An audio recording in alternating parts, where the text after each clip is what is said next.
There we go, folks. What is up? You know, we're just going to turn this off because Rifty Beats is a wonderful provider of music for the show. But today we don't need a lot of Rifty Beats. We've got a lot of stuff to cover. This week has been crazy.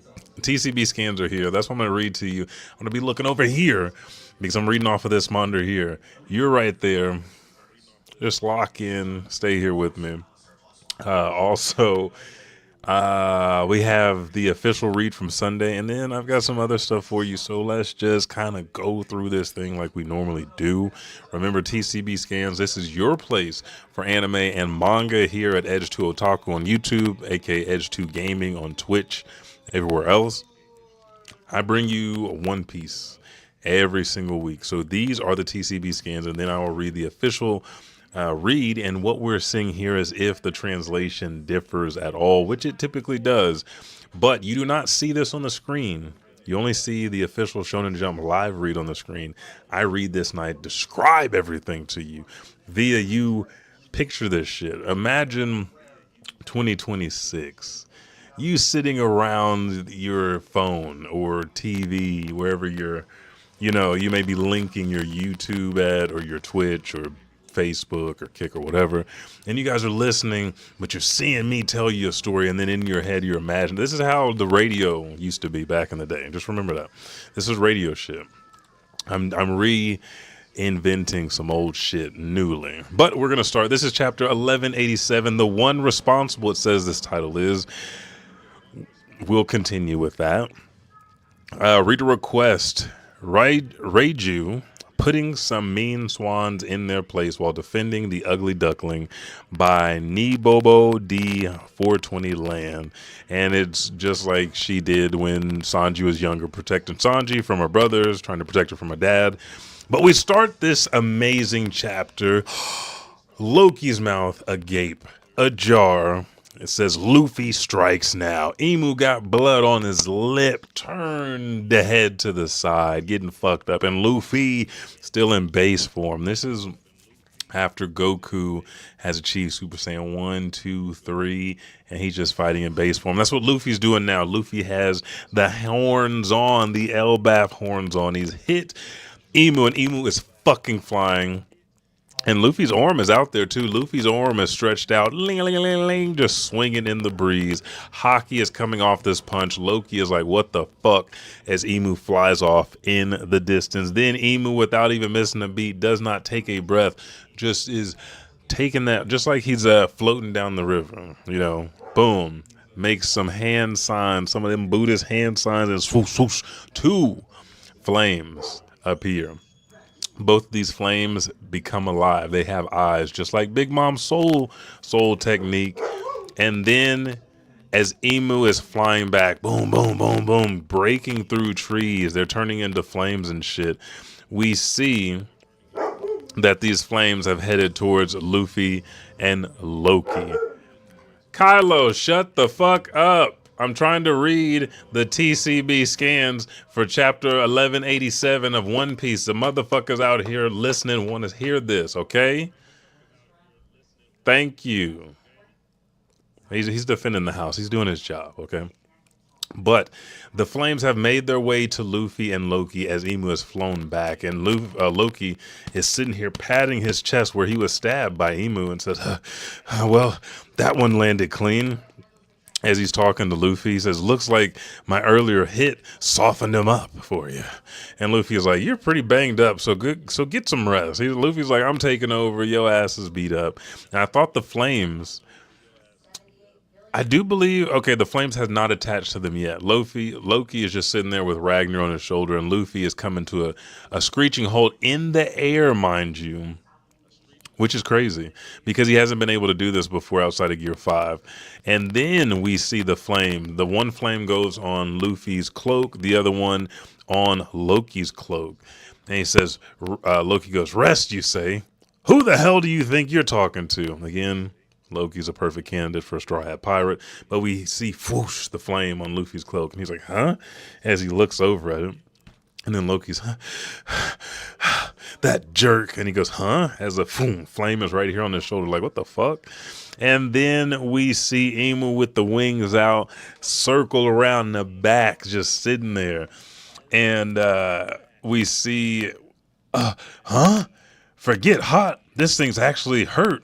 What's this black fire? Luffy says, and it is burning on his shoulder as Emu just sits there, flying, panting. And then we see, looking through that finger, looking, and remember who else has done this shit before? Luffy. Luffy targeted back on Egghead. He's been using his finger as a scope, but we see Emu do the same thing, but there's a bell. Now, what I've learned from the native Japanese speaker, if you look into the description of each one of these shows on YouTube, especially TCB Scans and the official show drop, especially the official, he talks about those bells being hung on the top of temples, and they really ward off spirits, but Emu is using them to actually create demonic forces and spirits and use that energy to strike. So Maki is very different than Haki, it seems. But he makes this symbol, and we see the flame bell. Foosh. He goes, Luffy goes, yikes, he's scary as hell up close. So Luffy hit Emu without knowing who Emu was. Because remember, he launched himself from the Walrus cafeteria just to where this force was. It was taking over Elbaph and blasted him. And now Luffy can actually get a look at Emu. We see the flame sitting there, and the two flames that Emu has put on Loki and Luffy are talking to each other. It says, right on the chest. That's where we were supposed to hit him, right where he was pierced before by Emu. And we see the flame just spreading a little bit on Loki, and Loki's like, as he falls back. He says, crap, what's going on?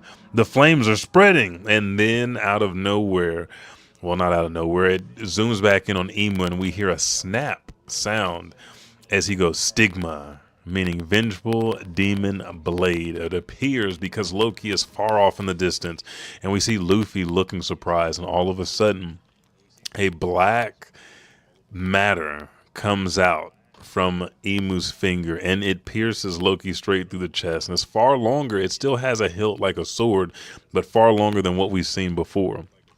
He gets pierced and Ragnar flies. At this point in time, we see the Straw Hat Pirates, because last time we left off, Brook asked his friends, please, I want to save Princess Shuri, because she's not Gunko, it's Princess Shuri. If there was a misunderstanding before and she was taken over, I want to save her. Please, can you lend me your strength? And everybody's like, yeah, we're going to do this. We're going to get in that block of ice like this. They are over at the block of ice. What the hell is this? Not even a scratch. And we see that Nami has hit it with Zeus's lightning.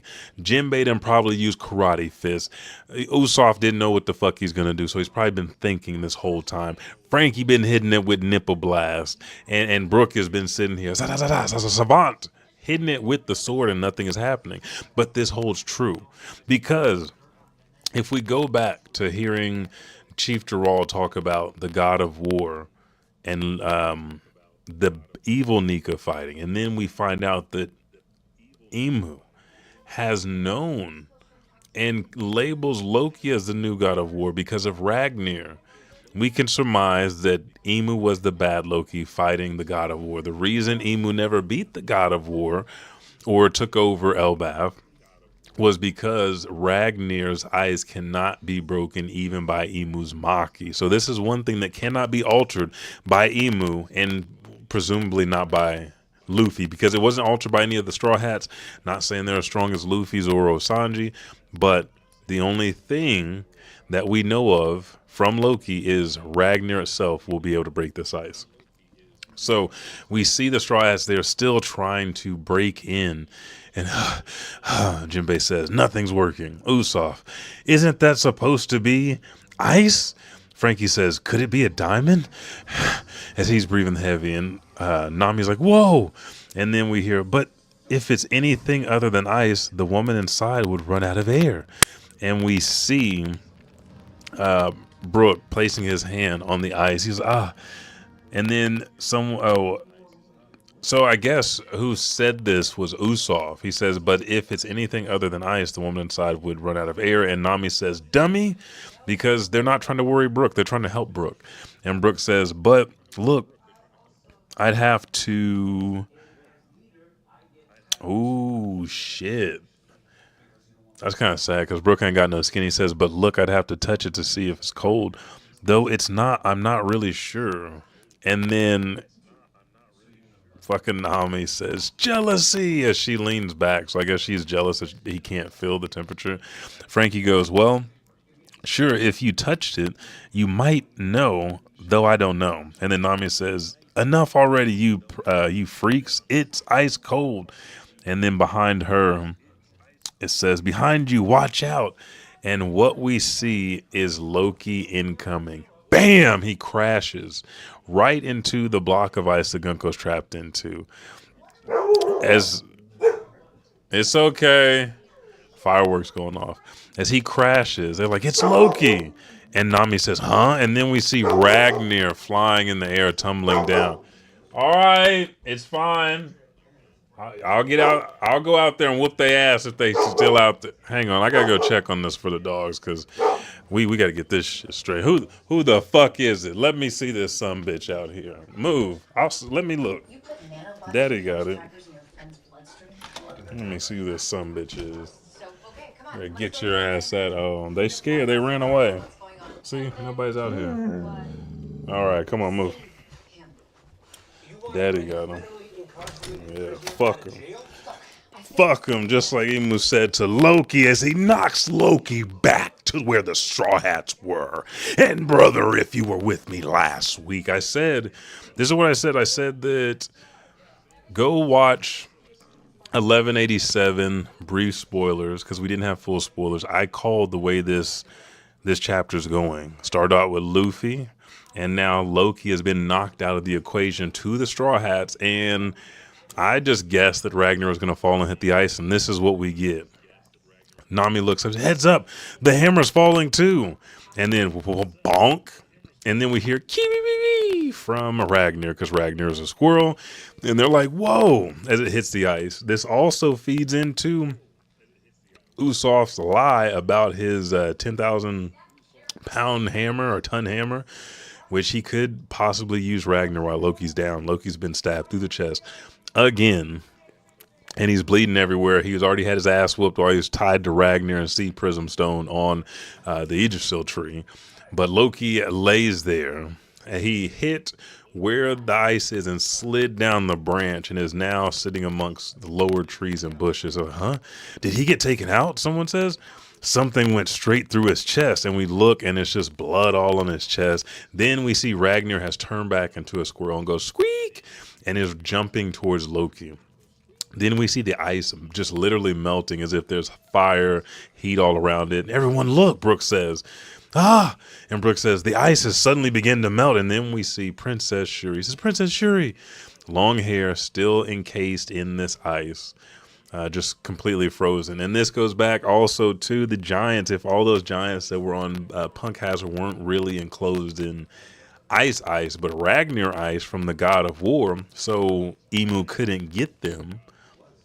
The next god of war, or whoever could wield Ragnar, can release the giants, the Galila giants, which we think they are the Galila giants. So I'm saying that they're not dead, they're just suspended. But we continue in this chapter, and Luffy is reaching, he's grabbing on a branch while that flame is still on him, and he's like, whoa, because he has stopped floating in the air.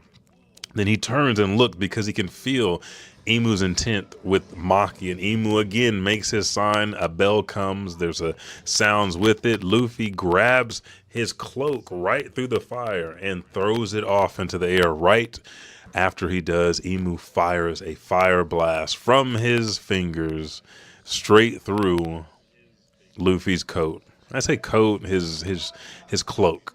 Luffy bounces from tree to tree, boom, boom, boom, and Imu's just sitting there fucking pissed and staring. Then we move over to Sea Cloud Port West Village. I don't want to fuck it up. Oh no, I can zoom in from here. It says West Village, and we have Zaza, because it has rain clouds there. And then we have the tree road. And the port is where Zoro and Sommers are, or Zoro's side. And then at the school and library, we know that we have Saul and Robin and Biblo, which Biblo is another big secret we gotta get to, but let's not digress. So it says, "What brings you here? You're one of those, one of the three devils, aren't you? And you're one of the Straw Hats." And we find out this conversation is between Saint Sommers, the dickhead himself, and Zoro. Sommers goes, "Weren't you in the village a while ago? What are you after? Looking for trouble?" Because he's got that emu power buff. He's got the halo on his back now. His balls is a little bit longer. He thinks he's ready after he just got his ass whooped by Scopper Gaban. And then Zoro says, "You're the ones who interrupted our banquet with our old friends." "Oh, you don't need to worry about us. It's just 10 to 20 runts that we're after," Sommer says. "My associate's bringing them here soon. Then it'll all be over. Sorry for the interruption." And then Zoro says, "I see. What a coincidence. What a coincidence. My associate's headed into the village too, but yours won't be coming back, you know." And he's sitting there kind of like Itachi on the pole, and he's just bent knees, hands on his swords, talking to Sommers as Sommers stands and looks up at him. And then Sommers goes, "Oh, care to tell me why?" And then Zoro goes, "Because he's about to kick the bucket." And then we see Sommers spear thrust with a thorn sword as Zoro blocks it with two of his blades. And he goes, "Yeah, yeah. You have no idea just how fired up we are right now because Emu has infused their asses with Maki." We jump over though to the West Village. It was as if the heavens had been ripped open and rain poured down, and we see the school is still far off. Nobody, well, really, Tree Road is where Brooke, Frankie, Usopp, and Jinbei are. School, again, is where Saul and Nico Robin are. West Village is where Zaza is, Dory and Brogy. Sanji's heading that way. And then we have the port where Zoro and Sommers are. And then we see Zaza just hands smushing, grabbing, and it says assessing the situation. And then we see Sanji lights a match, lights his cigarette. He said, "Current status 1. A monster larger than the giants is abducting children as currently on the move." Then we see Zaza again make a fist and get ready to hit. And we see he continues, "Need to take action. However, the children, I refuse to rescue them." He says, it says, "I refuse to rescue them." Then current status 2, "I can't stand watching the monsters well in despair," or the mothers well in despair. That's what it is. As the giant moms are fighting, but Zaza's hitting them, tossing them around because Zaza's made out of water. And then Sanji continues, "Need to take action. However, monsters or not, she's a woman. I can't kick her." Additional note, the giant warriors refuse to abandon their children. So we see, just like Luffy, Zoro charges into battle, and his Haki, his cock was just out there oozing. Luffy, this happened long time ago. Amazon Lily was the first time we were seeing. I mean, the first time they saw Luffy's cock, the first time we did. But he is at a point now where he uses it skillfully. Zoro's just letting it swing around, you know. And then Sanji is, there's so many things here. Sanji's analyzing, but even in his analyzing of what's going on, he's reserving and suppressing his cock, suppressing himself. So we see him continue to analyze. He can't even fight the rain goddess Zaza because she is a woman. The mothers of the village won't stop no matter what he says. So what is he going to do? And then we see Ripley. Damn it, let go. Colin. And Ripley is yelling for Colin. Colin's, "Mom, I'm sorry, I got caught again." Sanji continues as he's smoking and finger on his head. He goes, "Current status 3. I hate seeing women in tears, but I'm staying out of that battle. That's because," and he says, bam, he does I've been watching a lot of Captain Tsubasa. He does like an overhead kick, says, "Because you're the one responsible for all this," as he kicks Saint Killingham's trident. And he blocks, and he's in his little centaur devil form with the black cloaks and flames and shit. Sanji continues, even if the giants lose track of you, You won't get away from me. And then the clash, they separate. And St. Killingham says, man, you're one tough bastard. And then we see Sanji on the side of a house and Killingham on the side of a house. Actually, I think he's probably floating because he has flame or clouds underneath his feet, his hooves. Sanji goes, I'll end this once and for all. And then St. Killingham says, you fool, there's a night and day difference between being tough and being immortal.